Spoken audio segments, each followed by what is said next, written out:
നമസ്കാരം. CPM-നും കോൺഗ്രസിനും ഇനിയൊരു കിട്ടാക്കനിയാകും തൃശ്ശൂരെന്ന് അവർക്ക് തന്നെ മനസ്സിലായിട്ടുണ്ട്. അതിന്റെ കൂടെ പ്രധാനമന്ത്രിയുടെ സന്ദർശനം കൂടി ആയപ്പോൾ അടിമുടി വിറച്ചിരിക്കുകയാണ് കോൺഗ്രസും CPM-ഉം. സുരേഷ് ഗോപി പേടിയിൽ സ്വയം പ്രഖ്യാപിച്ച് പ്രചരണം തുടങ്ങിയിരിക്കുകയാണ് ഇടതു കോൺഗ്രസ് സ്ഥാനാർത്ഥികൾ.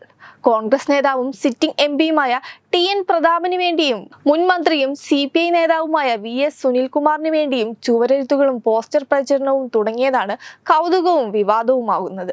തൃശൂരിൽ സ്ഥാനാർത്ഥി സുരേഷ് ഗോപി ആകുമെന്നും ജനപിന്തുണയിൽ സുരേഷ് ഗോപി ബഹുദൂരം മുന്നിലാണെന്നുമുള്ള പേടിയാണ് സ്വയം സ്ഥാനാർത്ഥി പ്രഖ്യാപനവും പ്രചരണവുമായി രംഗത്തെത്താൻ ഇവരെ പ്രേരിപ്പിക്കുന്നത്. പാർട്ടി സ്ഥാനാർത്ഥിയെ പ്രഖ്യാപിക്കുന്നതിന് മുമ്പ് മതിൽ എഴുതരുതെന്ന് കോൺഗ്രസ് നേതൃത്വം പറഞ്ഞിട്ടുണ്ടെങ്കിലും TN പ്രതാപന് വേണ്ടി വെങ്കിടങ്ങ്, മുല്ലശ്ശേരി, ചൂണ്ടൽ തുടങ്ങിയ പ്രദേശങ്ങളിൽ ചുവരെഴുത്തുകൾ പ്രത്യക്ഷപ്പെട്ടു. ഇത് പാർട്ടിയിലും UDF-ലും തർക്കത്തിന് ഇടയാക്കിയിട്ടുണ്ട്. തൃശൂരിൽ മത്സരിക്കാൻ VT ബൽറാം താല്പര്യം പ്രകടിച്ചിട്ടുണ്ട്. അത് തടയാനും പ്രതാപൻ ലക്ഷ്യമിടുന്നുണ്ട്. ചുവരെ എഴുതരുതെന്ന് പറഞ്ഞിട്ടും അണികൾ കേൾക്കുന്നില്ല എന്നതാണ് പ്രതാപന്റെ ന്യായീകരണം. ചുവരെ എഴുതരുതെന്ന് പറഞ്ഞിട്ട് കേൾക്കാത്ത അണികൾ വോട്ട് ചെയ്യാൻ പറഞ്ഞാൽ കേൾക്കുമോ എന്ന് മന്ത്രി K രാജൻ പ്രതാപനെ പരിഹസിക്കുകയുമുണ്ടായി. എന്നാൽ രാജന്റെ പാർട്ടിയിലും ഇത് തന്നെയാണ് അവസ്ഥ.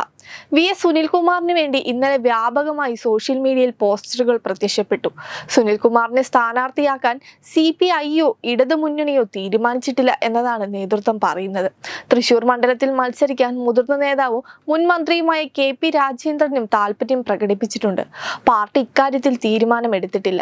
അതിനു മുമ്പ് പ്രചാരണം നടത്തരുതെന്ന് അണികളോട് പറഞ്ഞിട്ടുണ്ട് എന്നും CPI ജില്ലാ നേതൃത്വം വ്യക്തമാക്കുന്നുണ്ട്. പ്രധാനമന്ത്രിയുടെ വരവും സുരേഷ് ഗോപിയുടെ ജനസേവന പ്രവർത്തനങ്ങളും വോട്ടായി മാറും എന്ന പേടിയാണ് ഇരുവരെയും സ്ഥാനാർത്ഥി പ്രഖ്യാപനത്തിന് മുമ്പ് പ്രചരണം തുടങ്ങാൻ പ്രേരിപ്പിക്കുന്നത്. ക്രിസ്ത്യൻ സഭാ നേതൃത്വവുമായി സുരേഷ് ഗോപിക്കുള്ള അടുപ്പവും ഇവർ ഭയപ്പെടുന്നുണ്ട്. തെരഞ്ഞെടുപ്പ് പ്രചാരണം ആരംഭിച്ചില്ലെങ്കിൽ പോലും സുരേഷ് ഗോപി ജനമനസ്സിൽ ഇടം നേടുന്നുവെന്ന ഭയമാണ് സ്ഥാനാർത്ഥികളുടെ പ്രചരണത്തിന് പിന്നിൽ. വെബ് ഡെസ്ക് തത്വമൈ ന്യൂസ്.